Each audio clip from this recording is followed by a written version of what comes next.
Hello बच्चों, let's read the question. The question says which of the following species is not electrophilic in nature. ठीक है, हमें बताना है कौन सी स्पेशीज ऑप्शन में जो गिवन है उसमें से कौन सा जो है वो इलेक्ट्रोफिलिक नेचर का नहीं है. So first one is Cl plus, second is BH3, third is H3O plus and the last one is NO2 plus. So here the key concept is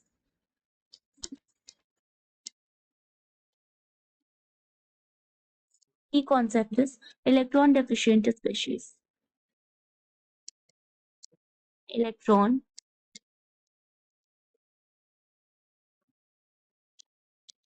deficient species. So electron deficient species वो होते हैं जिनके पास incomplete octet होता है. So they have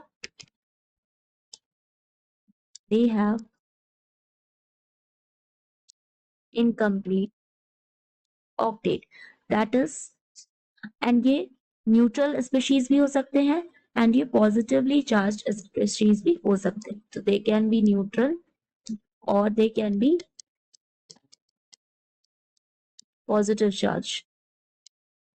so इन्हीं को हम कहते हैं इलेक्ट्रोफाइल. ठीक है, तो क्वेश्चन में बोल रहा है कि कौन सा हमारा इलेक्ट्रोफाइल नहीं है, कौन सी स्पीशीज इलेक्ट्रोफिलिक नेचर की नहीं है. तो सबसे पहले हमें ये जानना होगा कि इलेक्ट्रोफाइल होता क्या है. तो इलेक्ट्रोफाइल वो उसको कहते हैं, उस इलेक्ट्रॉन डिफिशिएंट स्पीशीज को कहते हैं जिनके ऑक्टेट कंप्लीट नहीं होते हैं. तो ना वन बाय वन करके हम अपने ऑप्शंस को चेक करें. तो सबसे पहले दिया है, ठीक है, Cl plus, that is chlorine जो है वो प्लस पॉजिटिव चार्ज है. तो क्लोरीन का Z इज इक्वल टू होता है 17, एटॉमिक नंबर 17 है, मतलब 17 इलेक्ट्रॉन्स है यहाँ पे. कॉन्फ़िगरेशन हो जाएगा, लास्ट कॉन्फ़िगरेशन देखे तो 3s2 3p5. ना यहाँ पर क्लोरीन जो है वो प्लस में गिवन है, इट मीन्स यहाँ कॉन्फ़िगरेशन हो जाएगा 3s2 3p4. ठीक है, एक इलेक्ट्रॉन जो है वो क्लोरीन का निकल गया. नाउ वी कैन सी कि यहाँ पर अगर हम बनाए 3p4 तो 1 2 3 एंड ये 4. Now we can see here कि यहाँ 2 इलेक्ट्रॉन डिफिशिएंट, इट इज, यहाँ ऑक्टेट इसका कंप्लीट नहीं है. ठीक है, तो यहाँ पर जो क्लोरीन है वो 2 इलेक्ट्रॉन डेफिशिएंट है. And if it is electron deficient we can know कि ये हमारा इलेक्ट्रोफाइल होगा. तो ये हमारा क्या हो जाएगा, इलेक्ट्रोफाइल हो जाएगा. क्वेश्चन में पूछ रहा है कि इलेक्ट्रोफाइल नहीं है, तो ये तो हमारा ऑप्शन इनकरेक्ट है. ठीक है, now the second one is BH3. तो नेक्स्ट अगर बी में हमारा BH3 गिवन है तो यहाँ पर बोरॉन का हमारा कॉन्फ़िगरेशन हो जाएगा ग्राउंड स्टेट में 2s2 2p1, 2s2 2p1, that is 2s2 2p1. Now in excited state में कॉन्फ़िगरेशन हो जाएगी, ठीक है, ये इलेक्ट्रॉन एक्साइट कर जाएगा.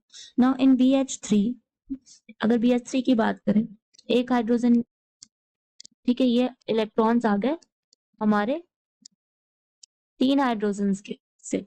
Now we can see here कि ये हमारा एम्प्टी ऑर्बिटल है एंड यहाँ पर आउटर मोस्ट में कितने, केवल 6 इलेक्ट्रॉन्स है. ठीक है, यहाँ टोटल कितने इलेक्ट्रॉन्स है, 6 इलेक्ट्रॉन्स है, 6 electrons in outer most and ये स्टिल 2 इलेक्ट्रॉन डेफिशिएंट है. ठीक है, तो 2 इलेक्ट्रॉन की यहाँ पर क्या है, डेफिशिएंसी है. सो अगर it is 2 electron deficient it means it will act as an electrophile, it will act as an electrophile. तो ये भी हमारा ऑप्शन क्या हो गया, इनकरेक्ट हो गया. Now the third one is H3O plus. Now third में गिवन है H3O प्लस. तो H3O प्लस हमारा कैसे बनता है, जब वाटर मॉलिक्यूल जो है एक प्रोटॉन को अपना इलेक्ट्रॉन पेयर जो है वो डोनेट करते हैं. तो that is H2O plus H plus. ठीक है, यहाँ हमारा आ जाएगा H3O प्लस. तो इस यहाँ पर क्या हुआ कि इलेक्ट्रॉन पेयर डोनेट करके प्रोटॉन को, और यहाँ पर एक कोऑर्डिनेट बॉन्ड का फॉर्मेशन होता है. तो इसको अगर हम स्ट्रक्चर से समझें, ठीक है, तो ऑक्सीजन के आउटर मोस्ट में कितने इलेक्ट्रॉन्स हो गए, 1 2 3 4 5 and 6, ठीक है। नाउ हाइड्रोजन के साथ ये अगर हम ल्यूइस डॉट स्ट्रक्चर बनाए H3O प्लस का, तो ये एक बॉन्डिंग हो गई एंड यहाँ पर हाइड्रोजन के साथ एक बॉन्डिंग हो, ठीक है। नाउ जो हमारा H प्लस है, ये जो हमारा H प्लस है, उसको ये लोन पेयर दे करके एंड यहाँ पर एक कोऑर्डिनेट बॉन्ड का फॉर्मेशन हो जाएगा। तो यहाँ पर एक कोऑर्डिनेट बॉन्ड का फॉर्मेशन होता है, ठीक है। यहाँ पर एक कोऑर्डिनेट बॉन्ड का फॉर्मेशन होता है। नाउ वी कैन चेक कि आउटर यहाँ पर ऑक्टेट कंप्लीट है या नहीं। तो लेट्स सी, यहाँ कितने इलेक्ट्रॉन्स हो गए, 2। यहाँ कितने हो गए, 2। तो 2 2 4, ये हो गए 2 एंड ये हो गए 2। तो 2 2 4 2 6 2 8, टोटल इलेक्ट्रॉन्स हो गए हैं 8, ठीक है। तो यहाँ वी कैन सी कि टोटल कितने इलेक्ट्रॉन्स हैं, 8 electrons in outermost shell, 8 electrons in outermost shell. It means कि octet is complete. Octet is complete. It is not electron deficient. Not electron deficient. Hence, do not act as electrophile. ठीक है. It will not act as an electrophile because octet is complete here in H3O plus.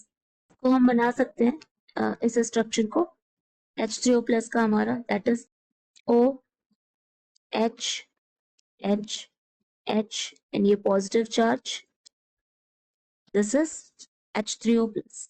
Question में यही पूछ रहा था कि do not have electrophilic in nature, तो सी हमारा करेक्ट हो जाएगा। Now the last one is NO2 plus. NO2 plus, NO2 plus में अगर हम देखें तो यहाँ हमारा स्ट्रक्चर हो जाएगा नाइट्रोजन के आउटर मोस्ट में 5 इलेक्ट्रॉन्स, ठीक है। तो यहाँ पर 5 इलेक्ट्रॉन्स है, तो 2 इलेक्ट्रॉन्स के साथ यहाँ पर डबल बॉन्ड बनता है ऑक्सीजन का, दैट इज यहाँ पर क्या बनेगा, डबल बॉन्ड बन जाएगा एंड इस लोन पेयर को, ये इलेक्ट्रॉन पेयर को डोनेट कर देता है दूसरे ऑक्सीजन के साथ, ठीक है, कोऑर्डिनेट बॉन्ड के फॉर्मेशन के लिए। सो यहाँ पर आ जाता है positive charge. So this is the structure for NO2। Now we calculate the electrons in the outermost shell. So here 2 2 2 तो 4 तो 6 एंड ये 7, ठीक है। तो यानी टोटल यहाँ कितने इलेक्ट्रॉन्स हो गए आउटर मोस्ट में, 7 electrons in outermost shell. It means it is electron deficient and hence act as an electrophile. तो ये भी हमारा ऑप्शन क्या हो जाएगा, इनकरेक्ट हो गया, ठीक है। तो करेक्ट ऑप्शन हो गया हमारा C.